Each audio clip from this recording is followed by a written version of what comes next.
नमस्कार दोस्तों, investing India के बहुत ही फ्रेश एपिसोड में आपका स्वागत है। तो चलिए शुरू करते हैं। यहाँ पर दोस्तों सबसे पहली अपडेट निकल कर आ रही है अयोध्या उत्तर प्रदेश से, जहाँ पर राम मंदिर ट्रस्ट ने अनाउंस कर दिया है कि अयोध्या में राम मंदिर निर्माण के लिए जितनी भी हर्डल्स और रुकावटें आ रही थी उन सबको दूर कर लिया गया है। बेसिकली जैसा कि आप जानते ही हैं कि राम मंदिर कंस्ट्रक्शन स्टार्ट होने के समय मंदिर के फाउंडेशन के नीचे सरयू रिवर की एक स्ट्रीम देखने को मिल गई थी, जिस कारण टेंपल का कंस्ट्रक्शन स्टार्ट नहीं हो पाया था। क्योंकि टेंपल फाउंडेशन के नीचे रिवर स्ट्रीम मिलने के कारण टेंपल का फाउंडेशन सेलेक्टेड मॉडल अनफिजिबल हो गया था। लेकिन अब राम मंदिर ट्रस्ट ने Larsen and Toubro and Tata group के इंजीनियर्स के साथ मिलकर इसका हल निकाल लिया है और साथ ही साथ टेंपल के फाउंडेशन के लिए डिज़ाइन भी सिलेक्ट कर लिया है, जिसको मुंबई में प्रिपेयर किया जा रहा है और आने वाले नेक्स्ट मंथ यानी कि फरवरी में इसको पूरी तरह से प्रिपेयर कर लिया जाएगा। तो वैसे में राम मंदिर के लिए डिगिंग का काम स्टार्ट कर दिया गया है और जैसे ही फाउंडेशन का डिज़ाइन तैयार हो जाता है फिर उस पर भी काम स्टार्ट कर दिया जाएगा।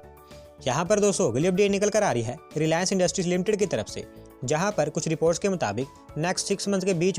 रिलायंस इंडस्ट्रीज उनके ऑनलाइन शॉपिंग प्लेटफॉर्म जियो मार्ट को व्हाट्सएप के साथ मर्ज कर देगी। बेसिकली जैसा कि आप जानते ही हैं कि रिलायंस इंडस्ट्रीज इंडिया में ई कॉमर्स सेक्टर में राज कर रही अमेजोन एंड फ्लिपकार्ट से डायरेक्ट टक्कर लेना चाहती है, जिसके लिए रिलायंस अपना पूरा जोर लगा रही है ताकि उनके ई कॉमर्स प्लेटफॉर्म जियो मार्ट को भी इंडिया में अमेजोन एंड फ्लिपकार्ट की तरह ग्रो किया जा सके। और जब से लास्ट ईयर उनको गूगल एंड फेसबुक जैसी कंपनीज की तरफ से टोटल $26 बिलियन की इन्वेस्टमेंट मिली है, तब से रिलायंस और भी जोरों शोरों से में लगा हुआ है। रिलायंस को उनके ऑनलाइन शॉपिंग प्लेटफॉर्म जियो मार्ट को व्हाट्सएप से लिंक एंड मर्ज करने का फायदा ये होने वाला है कि इन दोनों प्लेटफॉर्म्स के मर्ज होने के बाद रिलायंस को 400 मिलियन इंडियन यूजर्स की डायरेक्ट एक्सेस मिल जाएगी, जिससे कि व्हाट्सएप यूजर्स बिना ऐप को लीव किए डायरेक्टली जियो मार्ट से कुछ भी ऑर्डर कर पाएंगे। और क्योंकि 400 मिलियन यूजर्स एक काफ़ी बड़ा नंबर है, तो ऐसे में रिलायंस इंडस्ट्रीज़ को इसका काफ़ी फायदा भी होने वाला है। यहाँ पर दोस्तों अगली अपडेट निकल कर आ रही है गुजरात स्टेट से, जहाँ पर गुजरात गवर्नमेंट ने India largest multi model logistic park को सेटअप करने के लिए Adani ports and special economic zone limited के साथ एक MOU साइन कर लिया है।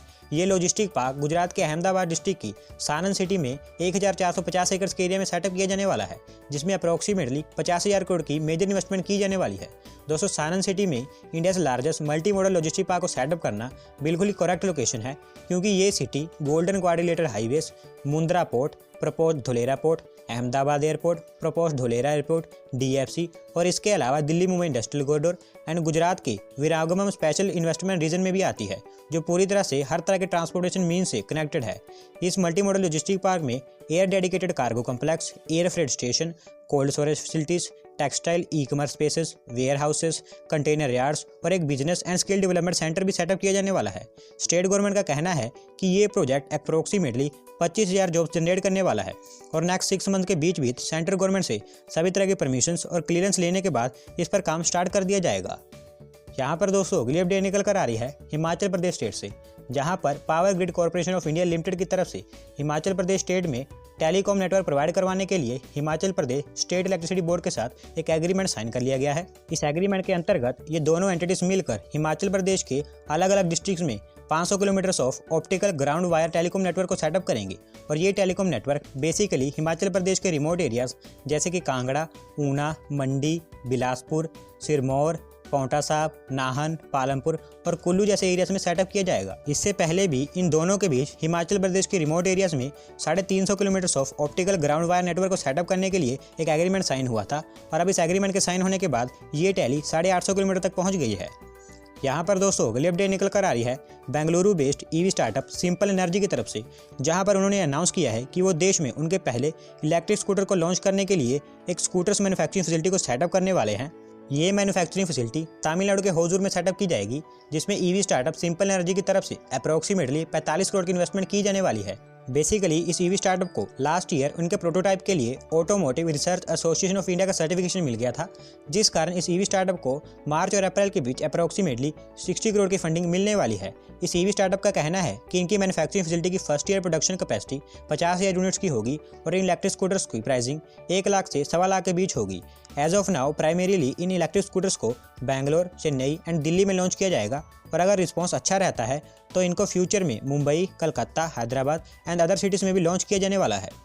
यहाँ पर दोस्तों अगली अपडेट निकल कर आ रही है national highway authority of India की तरफ से, जहाँ पर उन्होंने नेशनल हाईवे 6 में जितने भी फॉरेस्ट पैचेस हैं वहां पर वाइल्ड लाइफ अंडरपास को कंस्ट्रक्ट करने के लिए टेंडर फ्लोट कर दिए हैं। इन अंडरपासेस का निर्माण नेशनल हाईवे 6 में महाराष्ट्र के भंडारा डिस्ट्रिक्ट से गोंदिया डिस्ट्रिक्ट के बीच में किया जाने वाला है। इस प्रोजेक्ट के अंतर्गत वाइल्ड लाइफ कंजर्वेशन के लिए 4 अंडरपासेस का निर्माण किया जाएगा, जिसमें 3 अंडरपासेस 750 मीटर्स के होंगे और एक अंडरपास 700 मीटर का होगा। और इन अंडरपासेस को कंस्ट्रक्ट करने के लिए 540 करोड़ का खर्च किया जाने वाला है, जिसे 730 दिनों के टाइम पीरियड के दौरान बनाकर कंप्लीट कर लिया जाएगा। बेसिकली हमारे देश में बहुत से नेशनल हाईवेज ऐसे हैं जो across the country wild life conservation and wild life protective area से होकर गुजरते हैं, जिस कारण एनिमल्स अक्सर हाईवे पर आ जाते हैं और कई बार तो ड्यू टू दिस हाईवे पर बहुत ज़्यादा ट्रैफिक जाम हो जाता है और कई बार जानवर भी व्हीकल्स के नीचे आकर दुर्घटनाग्रस्त हो जाते हैं। तो इसी तरह की सभी प्रॉब्लम्स को खत्म करने के लिए NHAI इस तरह के वाइल्ड लाइफ अंडरपास को कंस्ट्रक्ट करने जा रही है। यहाँ पर दोस्तों अगली अपडेट निकल कर आ रही है इंडियन रेलवेज की तरफ से, जहाँ पर इंडियन रेलवेज के